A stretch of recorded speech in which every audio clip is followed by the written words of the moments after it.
A lot of things have happened in resurrection studies in the last 30 years. When I went to graduate school, Middle Ages, it was 1970s. If you talked about, I'll pick a topic. If you talk about the empty tomb, there'd be a lot of snickering, and nobody but evangelicals who'd published in that area would accept it.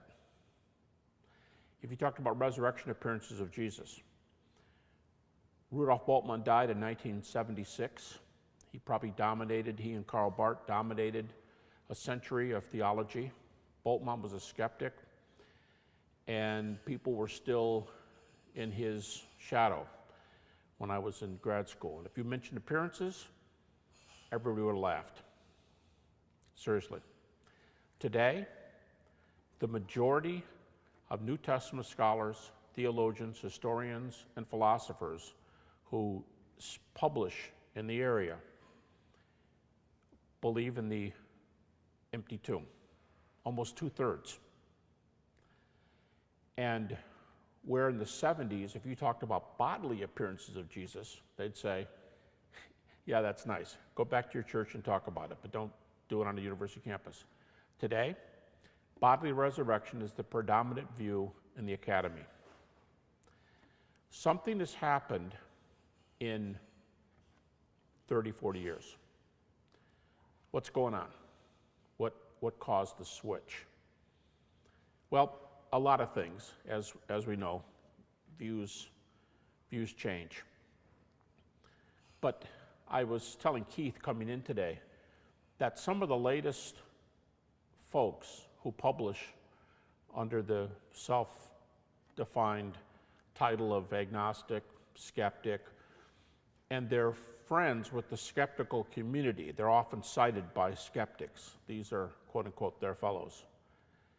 Here's one, a prominent New Testament scholar who calls himself a skeptic. And he says, yeah, I don't know what I do with this stuff. He said, but one thing I'm sure of, the risen Jesus appeared to his followers after his death. Is that where skepticism is? How many skeptics have moved over from here?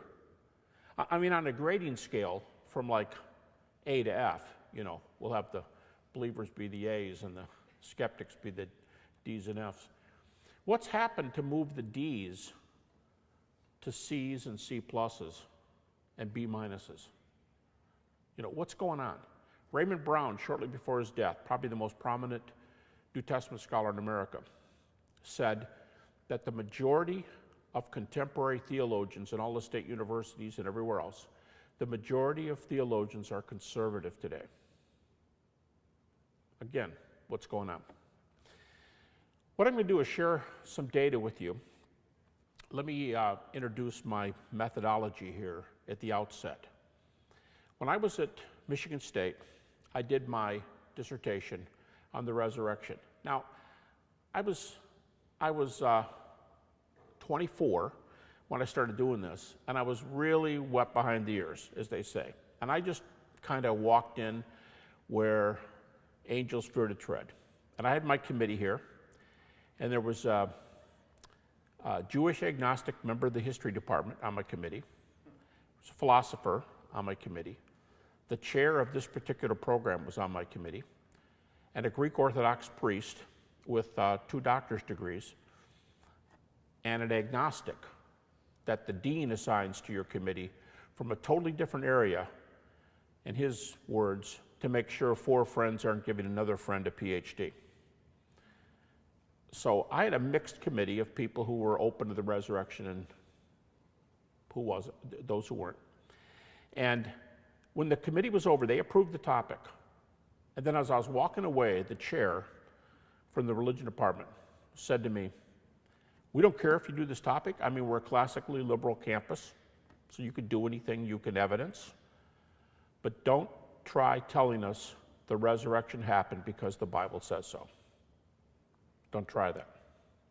Like, I hope you couldn't see me, but I sort of felt like that. And then I said to him, as I said, wet behind the ears, I said to him, how long does this thing have to be again? and he said, at least 200 pages. He said, maybe we'll take 180, but we can't bend on that. Well, it turned out to be 350 pages long. And I developed a method to get around his objection. Don't tell us it happened because the Bible said so. And I've since come to call this the minimal facts method. By the way, my website is GaryHabermas.com. You can find lectures on this and on the method and all over. Nothing's for sale there. Anything you can use, you're welcome to it. And what I did was try to work in an area that says this. This little New Testament. If this book is inspired word of God, like a lot of Christians claim, well, then Jesus is raised from the dead.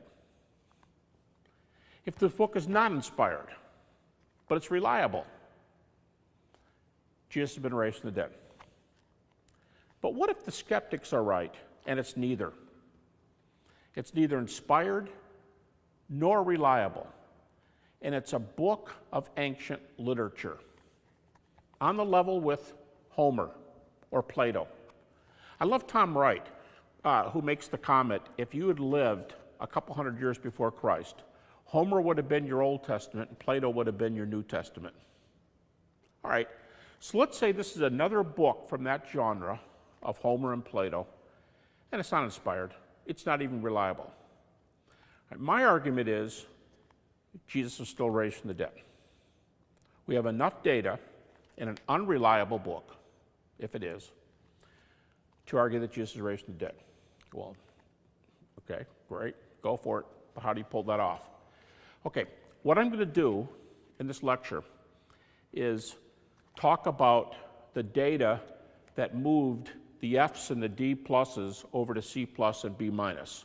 I'm going to talk about what has happened in the last 30 years to make people, just to pick one thing, how have we gotten from the empty tomb is a joke to the empty tomb is highly reliable. What makes an historian like Michael Grant say that by normal historical methods, the tomb was empty? By normal historical methods, not employing any religious chicanery. What makes people say that the appearances of Jesus, that they're a joke, or he appeared in some non-bodily way, to he appeared in a bodily way? What gets most scholars over here today? There are even a number of skeptics, I mean all-out skeptics, they're probably atheists, they don't believe in God, they don't believe in resurrections, but they believe the earliest Christian community taught bodily resurrection of Jesus. You couldn't even get that out of people in the 70s. All right, so what I'm going to do is I'm going to introduce a couple passages, tell you why skeptics are happy with these passages, and go from there and use some of the data. Now, one of the most misunderstood things about contemporary scholarship, what did my professor mean when he said, that's great, do your dissertation, but don't tell us it happened because the Bible said it happened. But if I were talking to him, or if he were to publish something on the resurrection, he would use the New Testament. Okay, that's, with my grad students, there are very few things that are more difficult to get across than this difference. They think non-Christians think the Bible's a prejudiced book, don't use it, period. And that's not what skeptics think. If you don't use the text, they will use the text. Why? They have different presuppositions, but they will only use passages that are well received on critical grounds for critical reasons. They're historical, the same way we do history. New Testament scholars will employ those reasons and apply them to the text, and they'll say, the book as a whole is this or that, but these passages are reliable. Why? Well, one reason is, in this book right here, New Testament, in this book, there are 13 books that bear Paul's name. No matter how far you are to the left, skeptics will allow 6 to 7 of those books as authentic writings. What's an authentic writing mean? Well, it doesn't mean it's inspired.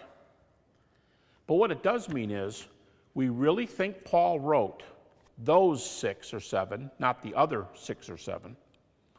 Paul really wrote those. And who was Paul? The skeptics.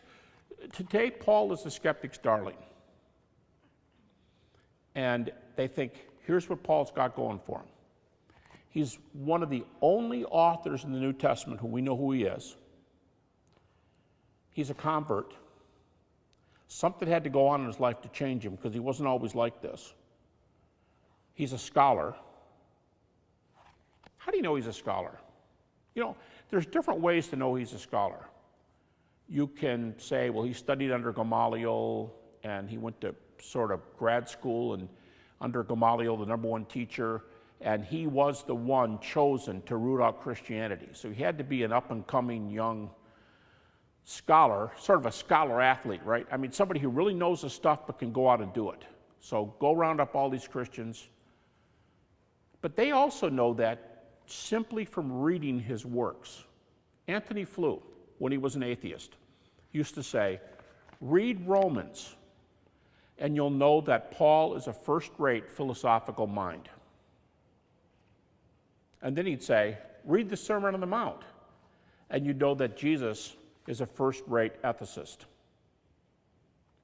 So just read their writings, and you know he's a scholar. Just read how he puts arguments together.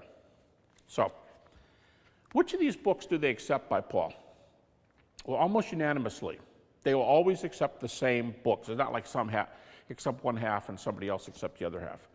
They will always accept Romans, 1st and 2nd Corinthians, Galatians, Philippians, 1st Thessalonians, and of course Philemon, but that's a one-chapter, non-theological book, not terribly helpful. But the other ones, Romans, 1st and 2nd Corinthians, Galatians, Philippians, 1st Thessalonians. Bart Ehrman, probably the best-known skeptic in America. He calls himself an agnostic leaning toward atheism, and the foremost skeptical New Testament scholar in this country, says these are the authentic Pauline epistles. No one's going to give you problems if you use this material. Now, does that mean everything Paul wrote was true? No. Does that mean Paul was inspired? No. What does it mean? It means he was in the right place at the right time. We know who he was. He's a scholar. He was changed by this message, so there's some dynamics there that are worthwhile. He's just somebody who knew what was going on at that time, and very importantly, as you'll see in this lecture, he knew the other people who knew what was going on. He knew the other eyewitnesses. So that's what authoritative means. Not always right, but scholarly and in a position to be right. And we know who he is.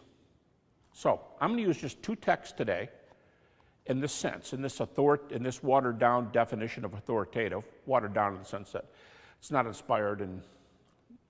But Paul's the author, 1 Corinthians chapter 15, and I'm going to use another text that's the end of Galatians 1, beginning of Galatians 2. There are no chapter dividings in the original text, so these are just 2 texts. End of Galatians 1, beginning of Galatians 2, and 1 Corinthians 15, just the first 20 verses. Now, Paul in 1 Corinthians 15 begins like this. He tells the Corinthians, he says, when I came to Corinth, I preached the gospel message to you. And basically, now I'm paraphrasing him, but he basically says, what you do with this message determines where you spend eternity. That's the first 2 verses. I preached the gospel. Where are you? Well, how did you respond to my message? Did you say yea or nay? And then in the 3rd verse, he said, this is the message that I preached when I came to Corinth. He said, I gave you what I was given. It's extremely important in the recent discussions. I gave you what I was given. Paul was basically saying, I'm doing what any good professor does. I'm passing material on to you that I was taught as reliable material. Is it reliable? Well, we'll have to see. But Paul thought it was reliable. And Paul said, I gave you what I was given. Okay? And what is it? Well, then he talks like this. Verse 3. I gave you what I was given, how that Jesus Christ died for our sins according to the Scriptures, was buried, and rose again the 3rd day according to the Scriptures, and appeared. And then Paul gives a list of appearances. 3 to individuals. He adds himself to the end of the list. So there's Peter, who starts the list, James, the brother of Jesus, and Paul says, last of all, me. And three groups, a group called the 12, a group of 500, and it says 500 of the brothers. There's a lot of discussion about this, but Paul could mean 500 men. Just like the feeding of the 5,000 men, there could have been 10,000 people there. So when Jesus appears to 500 brothers, if he means to only count them, there could have been 1,000 people there. And the last group, a group called to all the apostles. Three groups, three individuals, Paul says he appeared. But that phrase, I gave you what I was given, as of first importance, this is the center of our faith. I gave this to you as of first importance. That's an extremely crucial phrase, because if there's a unanimous conclusion in the New Testament today, and 1 Corinthians 15 may be the most discussed passage in the New Testament, it could be. Here's a conclusion that virtually every scholar who writes, I don't care how far to the right, I don't care how far to the left, I don't care where they teach, what their credentials, virtually everyone will agree with this phrase. We can tell that this passage, 1 Corinthians 15:3 and following, is an early creedal tradition. Now, there are synonyms for creed: tradition, confession. It's an early creedal report. There are dozens of them in the New Testament, and this is one of the most important things that's emerged in the last 40 years. That in the New Testament, there are a number of these early reports, and what they reflect is the earliest preaching of the apostolic community. Bart Ehrman, again, best known skeptic in America, and specialist, Bart Ehrman says, we can trace this material to 1 year after the cross. Now, if you do history, and again, I had to satisfy some members of the history department at Michigan State too. If you're going to do history, there are certain criteria for historical accuracy.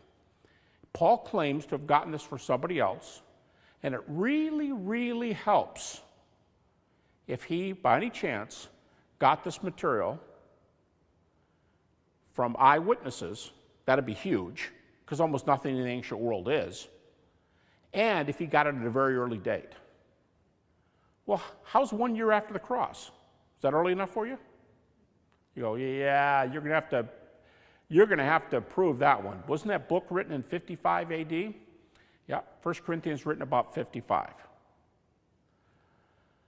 Okay, I'm all ears. Make your case. I'm going to sit back and listen. How do you get back from 55 AD to 31 AD? All right, let me stop right there. I'm going to do two things for the rest of the lecture.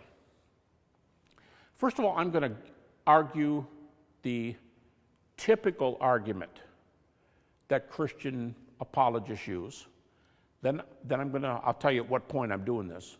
I'm going to flip-flop to the minimal facts argument that's changed a generation of scholars. Here's the old way folks would argue. Many New Testament scholars still argue like this, and you can still pull this off. It's still, as you'll see in a moment, there are reasons that it's a good argument. So if you ask the average scholar, I'm going to start doing a timeline for the rest of my lecture. Let's call this ground zero. Okay? This is the death of Jesus. We're going to be working that way. That's creation. That's 2012. This is ground zero. What year is it? Usually 30 AD, pretty popular. Second most popular date, 33. And, but we'll just call it ground zero because we want to move before, I'm sorry, after this point and see how we can get back to this. All right. Now, if you ask the average person, you say, Paul writes 1 Corinthians about here, 25 years away. How do you know that's reliable material in 1 Corinthians 15? Here's the old method. This is not the minimal facts argument. The old method, which I think also works, you have to be careful, but it works, Here's the way a lot of Christians would argue. Well, let's go to Mark, and I'll use critical dates, okay? I'll use critically ascertained dates. So they'll say, you want to know what happened back there? Let's check Mark out at just 70 AD, so we're plus 40, right? Plus 40. Matthew, 80 AD, or plus 50. Luke, 85 AD, or plus 55. And everybody puts John at about 95, or plus 65. And the argument is, you know, in spite of what you might hear, these are reliably early texts in terms of distance. They have major sources from plus 40, plus 50, plus 55, and plus 60 to 65 at 90 to 95 AD. And this is great in the ancient world. You go, really? I don't do ancient history, I don't know, but is that really good? Because you hear a lot of skeptics say, oh, that's way too late afterwards. Okay, let's do some comparisons. I was in a debate recently, and it was an odd debate. Two of us had the primary debate. The debate went on for 2 days. And then we each were allowed to bring 2 guys in to, in effect, have our back. Two additional people. So the next day of the debate, 6 people were dialoguing. And one of the backup guys for the atheist fellow was a physicist. And the guy said, Christians are going to want to tell you, this guy's an atheist, he says, Christians are going to want to tell you that 40 to 60 years later is plenty close. I want to tell you it's not. That's really, really late.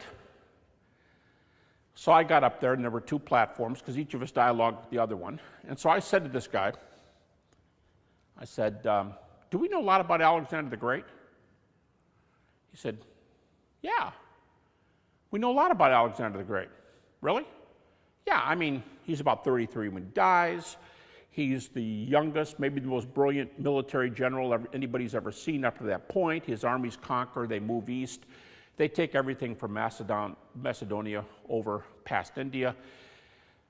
Yeah, his group, the Phalanx, it was the most devastating army ever. Wipes out a lot of the armies of the Middle East that came up against it. Yeah, we know a fair amount about him. I said, when do those reports date relative to Alexander's life? He said, I don't know, I'm a physicist. It's okay. Here's Alexander's death, about 330 BC. By the way, he was a private tutor. He was privately tutored by Aristotle. So, about 330 BC. And there's a number of people who wrote things about his life that were contemporary with him. Whoa, now that's good. But we don't have any of them. They may show up someday, but we don't have any of them. Our earliest source for Alexander on this timeline, our earliest source for Alexander. Now, I told Art I wouldn't go off the platform here. I have to go out that exit door. Earliest source for Alexander, plus 300. Oh, yeah. Yeah, we knew a lot about Alexander 300 years later. Well, they had earlier sources. That's what the argument is. Well, so did the gospel writers. Best sources for Alexander, Plutarch and Arrian. They wrote 425 to 450 after Alexander died. Well, that's not. All right, pick a different example. He's an odd one, so we don't have good historical sources. All right, how about Tiberius Caesar? He was on the throne in Rome when Jesus died. Tiberius lives, he dies just a few years after Jesus does. I think 37 AD. So he's on the throne. Certain early writers link Jesus to Pilate and Tiberius. All right, and we have about the same number of major sources for Tiberius that we do for Jesus. Okay? Good comparison. Let's compare the Gospels to Tiberius real fast. What's our earliest source for Tiberius? Contemporary. And we have it. Ooh. You think to yourself, I'm not going to say anything, but the New Testament's not looking so good here because we don't have a contemporary argument, a contemporary source. There is an early source for Tiberius, a general, a Roman general, but it's the least usable of the four sources. It's the least valuable of the four sources. The next best source for Tiberius, next best source, I mean the next source, period. It's the best one. Next source, out there, Tacitus at plus 80, 15 years later than John. Next best source, Suetonius, Roman historian, plus 85. And the fourth source for Tiberius, Dio Cassius, plus 180. Yeah, but skeptics say, yeah, but you can't compare Gospels, prejudiced religious writings, to Greco-Roman histories. Really? That's something else that's changed in recent scholarship. About 1990, a prominent classical scholar at the University of London wrote a book comparing the Gospels to Greco-Roman biographies, or bio, as it's sometimes pronounced. And he argued the Gospels have all the earmarks of Greco-Roman biographies, and they should be considered biographies. It's, maybe you can think in your own fields about how a major work has changed thought, and that has held the day since 1990. And today, most New Testament scholars, critical New Testament scholars, believe that the Gospels are Greco-Roman biographies. So they are the same genre. Well, then you go, yeah, but they got miracles in them. So do all the Greco-Roman historians.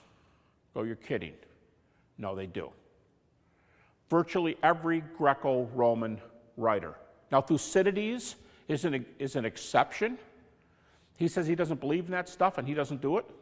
But I mean, Herodotus, the so-called father of history. Tacitus, although he has fewer than Suetonius. Suetonius has a lot. Pretty normal. You go, well, then they're all whatever. Okay, really? They're all junk because they report miracles, right? We were talking back there before this started, and let me refer to you a 2-volume work that's just come out a year ago. It's called Miracles. It's by Craig Keener, PhD from Duke, New Testament, minor in classics. So he's a Greco-Roman scholar, and he's done a 2-volume work, 1,200 pages, part 1 and part 2, on contemporary miracle claims. He's got pre and post CAT scans, pre and post MRIs, pre and post X-rays, and some of these things, when you read them, you're going to say, how come I've never heard this? I don't know, but you can't put these things down. These 2 books are just incredible. He's got hundreds of cases from all over the world. He's got so many of them that the table of contents reads like this. Cases in Asia, cases in Central America, cases in South America, cases in Western Europe, cases in North America. That's how they're arranged. And then under each section, he's got little things like those with corroboration, those with heavy evidence. And his main argument in 2 volumes is this: don't call the New Testament naive because it records miracles. And don't call Greco-Roman writers, which is his second area, don't call Greco-Roman writers naive because they record miracles. Everybody in the world knows about these things except the Western university community, and they're coming around. That's his claim. So that does not make these guys naive. Because if you're going to call John naive, you call Herodotus naive. If you call Mark naive, you call Tacitus naive. And maybe they're the right ones and we're the wrong ones. Just maybe.